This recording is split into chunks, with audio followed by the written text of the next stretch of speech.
Jaguar, I think we need to talk. Jaguar have rebranded and people don't like it. In fact, it is very odd, and I will be the first to admit that the Jaguar brand, it looks nothing like you would expect. The first time I saw the changes to the brand were a video that I saw, I think, on Instagram. This video is strange. It feels very artistic. They call it exuberant and modern, or modern exuberance. But look at that, it looks crazy. I mean, they have the tagline saying copy nothing, that they're talking about originality, but then boom, the logo type hits you. That's what I want to talk about. So Jaguar have rebranded basically because they are moving to an all-electric vehicle. So instead of a rebrand, this could be called like a relaunch of what Jaguar is. It says here on the BBC that the British vehicle maker owned by Tata Motors will launch 3 new electric cars in 2026. As part of its rebrand, Jaguar revealed a brand new logo alongside a new prancing leaper cat design. Here is the new leaper logo. So everyone knows the iconic logo of Jaguar. In fact, I've got,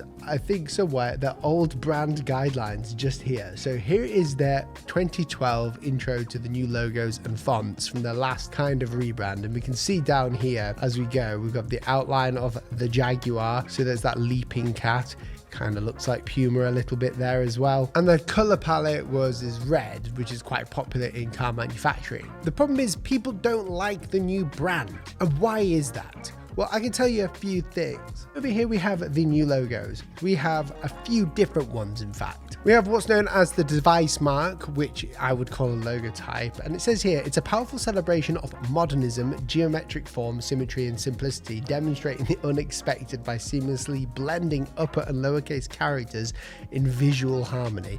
Now, I'm not going to say the designs are bad here, because that's not what I want to do. But I will give you my thought process and how I would go around designing the new Jaguar Logotype. If you go onto the website, they have this logo here called the leaper, and behind it there's some lines, but the leaper is in negative space behind this sort of grill, and I think that's got something to do with the cars that they're making. Maybe, we don't know. This leaper, this Jaguar, has been flipped. So what I decided to do was just to take that Jaguar, make it normal, bring it back to the positive space to be the logo. Now the logo type is a bit more tricky because the logo type, it looks like, as the meme says, a vape brand. Jaguar is supposed to be quite aggressive. It's a predatory animal. So when you make a logotype that is just the opposite of predatory, it takes away that feeling of it being the upper brand. And again, a brand is a feeling, it's not just a logo. So to get that feeling of Jaguar to be predatory, we have to make the logotype aggressive. So the way that I did that was I kind of reverted back to the old logo. If we see here on the side to side, the Jaguar logo had this really nice J. And what I liked about the new design, the logotype, the only thing I liked was the fact that the J and the R are the same, but just flipped. That does give a really nice balanced look. So on my iPad, I started sketching some ideas and I wanted to make it more aggressive. So I stuck with the old J, but we modernized the type. We want the logo type to feel like it's taking up a lot of room and a lot of space. That's what gives it that prestige look. If you look at any sort of high-end luxury brand at all, you'll notice that they take up a lot of space to give it that premium look. So that J was the starting point. Now the A's, I essentially just carved out parts of it whilst using the same dimensions of the J, and the G, we made it into a very neat block.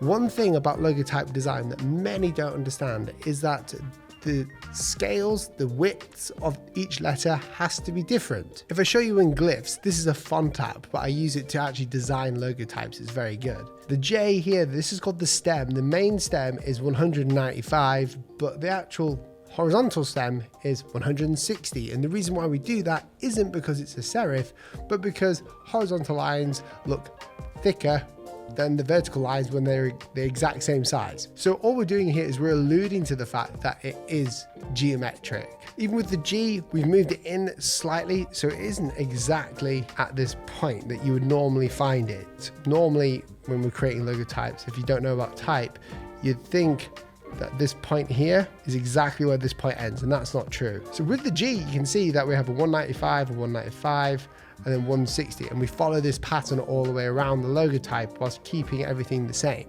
The U was created from components of the G. We literally just copied and pasted it and moved a couple anchor points up. This gives consistency and a sort of style to the logo type too, because we're repeating certain elements. And with the A, I wanted it to be slightly different, so we cut the A out at that point. Notice that Tesla did this as well, so I'm not sure about this. Honestly, this only took me an hour or so in total to actually create this whole logo type. And then for the R at the end, just flipping the J over worked really well because it gives a really nice balanced look from both left and the right. Now putting the positive Jaguar logo in with the logo type gives it that Jag feeling.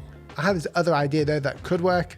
I just essentially put some lines at the bottom to create that grill. So that could just work as a logo type only option, or just keeping the logo type itself where it is. Now, whilst I was working on this, Allan Peter has also done his own. Everyone loves Allan Peters. He is a friend of mine and he did a great job. He's done his in a very similar fashion. He took the Jaguar and then made a new logo type that just fit better, made it all positive, very simple, without any of this very friendly type.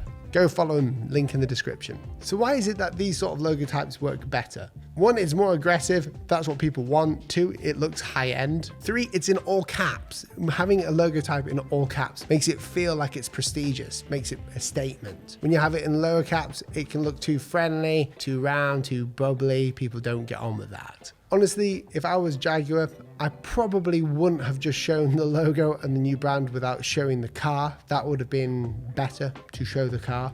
From a brand strategy point of view, showing just a logo on a white background with some artistic flair to it doesn't cut the mold these days. People need to see what you're actually creating, see what you're all about. But I'm actually more interested to hear what you think about the new logo, what you think about the ones that Allan has made, the one that I've made. What do you think is better? Why? Because I think we're at that point now of where brands keep changing and they're doing some crazy things, and it alienates their customers and the people who are loyal to them. And that interests me. If you enjoyed this video, please subscribe and I'll catch you in the next one.